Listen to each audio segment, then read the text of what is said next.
오늘은 하나님 중심의 삶이라는 제목으로 하나님 말씀 우리 증거하도록 하겠습니다. 오늘 본문은 솔로몬의 성전 봉헌 기도를 기록하고 있는데 그 시작에서부터 솔로몬이 어떠한 생각을 가지고 있는 사람이었는가, 어떠한 신앙관을 가지고 있는 사람이었는가를 알 수가 있습니다. 솔로몬이 놋대 위에서 서서 이스라엘 모든 회중 앞에서 무릎을 꿇고 하늘을 향하여 손을 펴며 기도합니다. 자, 한 나라의 왕으로서 그의 행동은 사실 이스라엘의 전체를 대표한다, 이렇게 얘기할 수 있습니다. 이스라엘은 철저히 하나님의 은혜를 구해야만 살 수 있는 백성임을 솔로몬이 인정하면서 하나님을 향하여 무릎을 꿇어 기도하기 시작한 것입니다. 자, 14절 말씀을 제가 다시 한번 읽어보겠습니다. 보세요.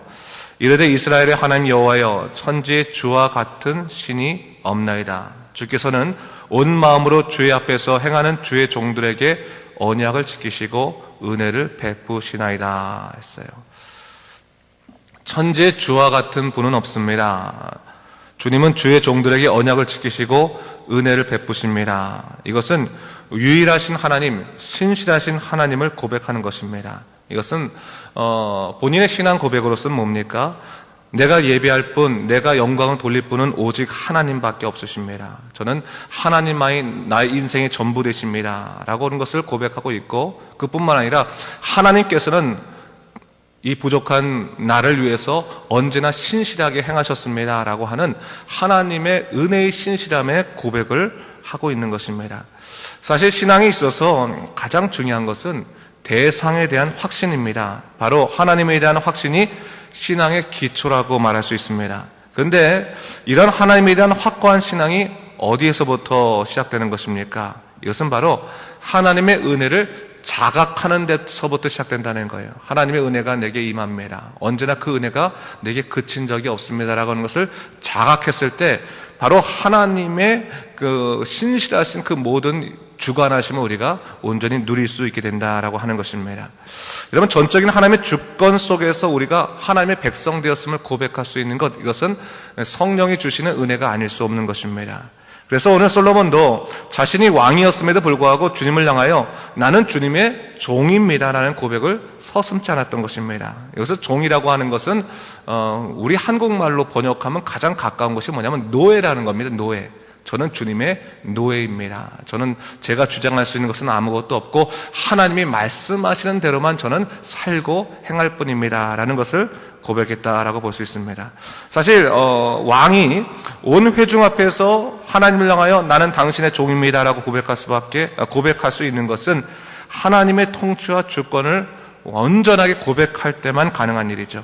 솔로몬은 그의 기도를 통해서 온 회중에게 어떻게 보면 영적으로 선포하는 것입니다. 하나님께서 우리의 주인 되지 않으려 하신다면 우리에게는 희망이 전혀 있을 수 없습니다 라는 것을 지금 고백하고 있는 거예요. 자, 오늘 15절에서 다윗은 성전 건축의 역사가 하나님이 다윗에게 허락하신 말씀을 지키신 그 하나님의 주권적인 역사임을 고백하고 있습니다. 자, 다윗과 솔로몬은 이스라엘 역사상 가장 부흥했던 시기의 왕이었습니다. 오늘날까지 이스라엘의 황금 시기 이렇게 말한다면 다윗과 솔로몬 시대였다라고 얘기하거든요. 그것을 사모하는 유대인들이 오늘날에도 얼마든지 있습니다. 역사적으로 본다면 그 시기가 어떤 시기입니까? 왕정 시기라는 거예요. 그 말이 뭡니까? 왕이 정치를 하는 시기였다라는 것이고, 그 왕정 시대에 있어서 솔로몬 시대와 또 다윗 시대가 부흥했다고 하는 것은 무엇을 의미하는 것입니까? 그 왕이 다윗과 솔로몬이 정치를 잘해서 이스라엘 백성들을 잘 이끌었고 나라를 부흥케 했다라고 하는 것을 의미하는 것입니다. 그런데 정작 솔로몬은 그가 자기 자신이 이스라엘을 잘 다스리고 있다라고 생각하지 않았습니다. 오직 그는 내가 다스리는 것이 아니요 하나님께서 우리를 다스려야지만 우리가 온전해질 수 있다라고 생각하는 사람이었다는 사실입니다. 여러분, 이것이 바로 어떻게 보면 믿는 자의 신앙 고백이 될 수 있는 것입니다. 여러분, 우리가 세상 속에 나가서 때때로 세상 사람들이 부러워할 만한 그런 성공을 이룰 때도 있고 또 여러 가지 일을 잘할 때가 있습니다. 뭐 가면 어떻게 이렇게 그 자녀들을 잘 키우셨습니까? 어떻게 이렇게 사업을 잘하셨습니까? 어떻게 이러이러한 일을 잘해가지고 이렇게 좋은 그런 환경을 갖게 됐습니까? 이렇게 말할 때가 있을 거예요. 그때 믿음이 있는 사람과 믿음이 없는 사람은 그냥 거칠어로 말하는 것이 아니라 그 마음속 깊은 곳에서 하나님께서 우리에게 은혜를 허락하셨기 때문에 내가 이 일을 감당할 수 있었습니다 라고 고백할 수 있을 거라는 사실이죠. 하나님의 주권과 주관하심을 온전히 고백할 수 있을 거라는 사실입니다. 바로 그런 의미에서 얘기하는 거예요. 솔로몬은 그냥 자기 거칠어로 얘기하는 것이 아니라 마음속 깊은 곳에서부터 하나님께서 다윗 시대에서부터 그 언약하신 말씀을 잘 지켜오셨고 오늘날도 은혜를 주시기 때문에 우리가 이처럼 살아갈 수 있는 것입니다라고 하는 것을 고백하고 있다라고 볼 수 있는 것이죠. 자, 솔로몬은 자신은 주님의 말씀대로 따르는 종일 뿐 자신이 이스라엘의 진정한 왕이라고 생각하지 않았습니다. 그렇기 때문에 사실 세상적으로는 이 시대가 왕정시대일지 모르지만 실질적으로는 신정시대의 시대였다. 하나님이 다스리는 시대였고 인간 중심의 삶이 아닌 하나님 중심의 삶을 살고 있는 사람이었다라고 볼 수 있는 것입니다. 역으로 여러분 이런 것과 똑같아요. 여러분의 그 사업체의 사장이 누구입니까? 분명히 여러분 그 서류 같은데 도큐멘트 같은 데서는 다 여러분의 이름이 사장으로 나와 있겠지만 우리 제 사업체의 사장은 하나님이시고 우리 가정의 주인도 하나님이시고 제 인생의 주인도 하나님이십니다. 하나님의 은혜 가운데 저는 거할 뿐입니다라고 고백할 수 있는 것이 어떻게 보면 믿는 자들의 영적인 고백이다라는 것을 이야기할 수 있는 것이죠. 바로 그런 차원에서 얘기하는 것입니다.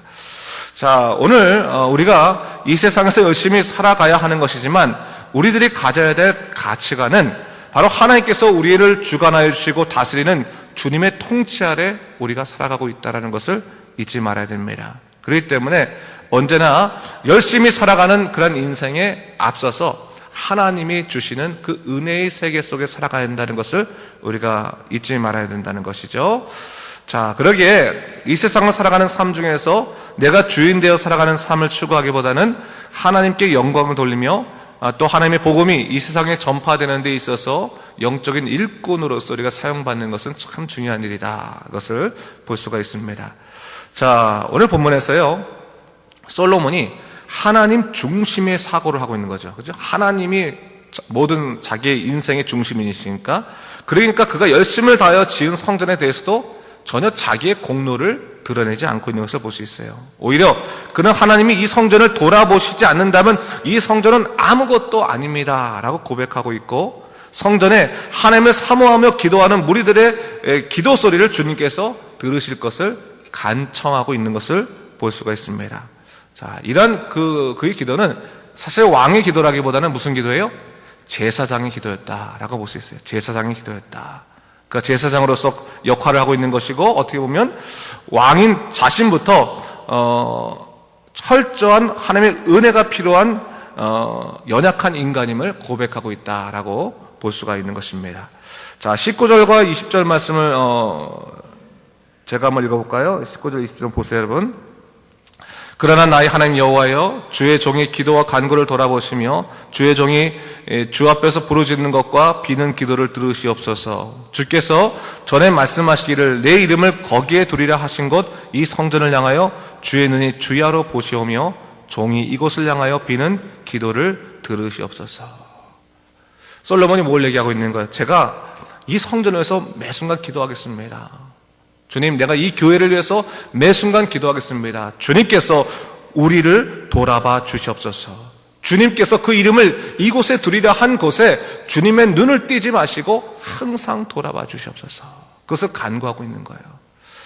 여러분, 우리가 교회를 위해 기도할 때도 마찬가지입니다. 교회를 기도할 때 여러분, 우리가 교회에 나와서 항상 우리의 형편을 위해서 기도하지 않습니까? 물론 그건 중요한 일입니다. 우리 형편을 기도해야 됩니다. 근데 조금 더 우리가 우선적으로 중요한 것 중에 하나는 우리가 신앙생활할 수 있도록 우리에게 은혜를 허락하신 그 하나님의 그 거룩한 일들을 위해서 우리가 좀 기도할 필요가 있어요. 하나님 나라를 위해 기도해야 되는 것이고, 또한 이 땅에 하나님 나라 이루어지는 또 교회 공동체를 위해서 우리가 기도할 필요가 있습니다. 기도하면서 하나님 이 교회 공동체 안에서 하나님의 능력이 나타나게 하시고 주의 이름이 거룩해질 수 있도록 인도하여 주시옵소서. 그 소망하며 좀 기도할 필요가 있습니다. 그것이 우리가 해야 될 기도 중에 하나죠.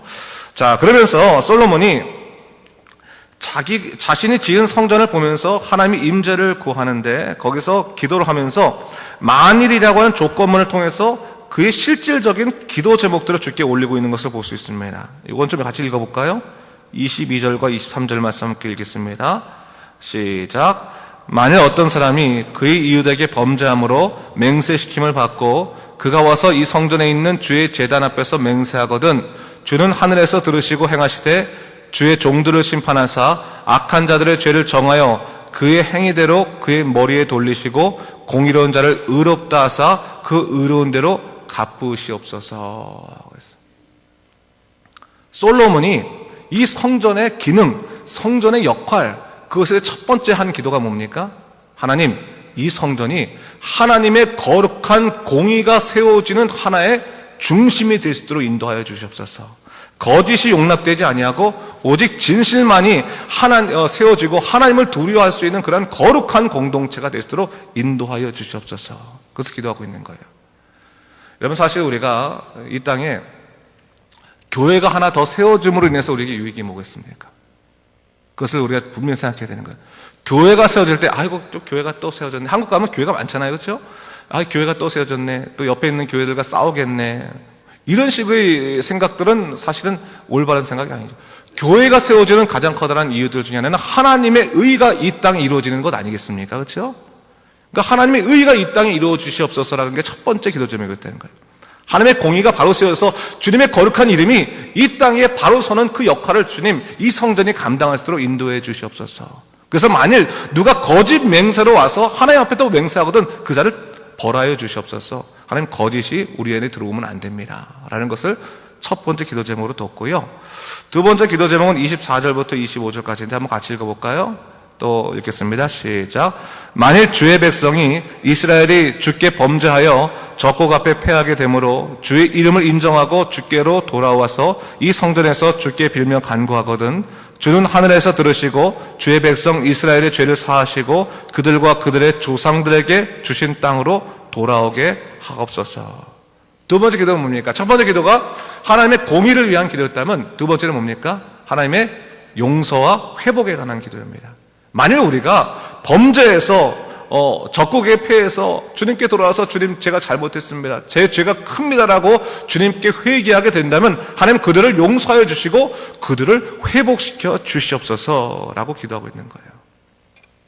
하나님의 온전한 치유함이 있는 그러한 성전의 기능을 갖게 해달라고 그렇게 기도하고 있는 것을 볼 수 있습니다. 여러분, 이것은 어떻게 보면 오늘날 교회가 가지고 있는 기능과도 같습니다. 여러분, 교회가 있음으로 인해서 범죄한 자들이 뭡니까? 이곳에 와서 그 거짓을 버리고 하나님의 진리 가운데서는 공의로운 하나님을 경험하는 곳이 교회고, 그렇지 않습니까? 또 하나 뭡니까? 세상에 넘어지고 또한 범죄에서 자기가 어떻게 할지 모를 때 주님 앞에 나서 회개하였을 때 주님께서 그를 용서하여 주시고 다시금 뭡니까? 그를 새롭게 하셔서 회복시켜 주시는 그 치유의 공동체, 회복의 공동체가 교회가 되어야 한다라는 것을 이야기하는 거죠. 솔로몬의 기도는 오늘날 동시에 우리들의 기도가 되어야 되는 것입니다. 하나님, 이 칠레영락교회가 정말로 하나님의 공의가 서는 교회가 될 수 있도록 인도하여 주시고, 또 이 칠레영락교회가 정말로 회복이 있고 예수 그리스도의 복음의 은혜가 있는 교회가 될 수 있도록 인도하여 주시옵소서.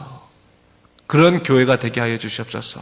그런 교회를 우리가 섬기고 또 이루게 하여 주시옵소서. 기도할 수 있어야 되는 것입니다. 다시 한번 우리가 이 솔로몬의 기도를 통해서 하나님 중심의 삶이 어떠한지도 또 돌아봤고요. 또 온전한 성전의 기능, 어떻게 보면 교회가 바로 교회 되기 위해, 교회다워지기 위해서 어떠한 기도를 했나를 살펴봤습니다. 다시 한번 우리가 오늘 본문을 보면서 하나님의 기이하신 그 믿음의 공동체가 바로 설 수 있도록 여러분들 기도하고 간구하는 놀라우신 일들이 있기를 주님의 이름으로 축원합니다. 기도하겠습니다. 주 하나님 아버지, 감사합니다. 하나님께서 우리에게 함께 하시고 주관하여 주시고 믿음 가운데서 모든 것을 돌봐주시니 감사합니다. 하나님 아버지, 주님의 놀라신 능력 가운데서 새롭게 하여 주시고 우리로 하여금 오직 하나님을 아는 지혜로만 온전히 있을 수 있도록 인도하여 주시옵소서.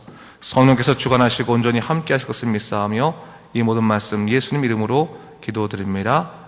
아멘.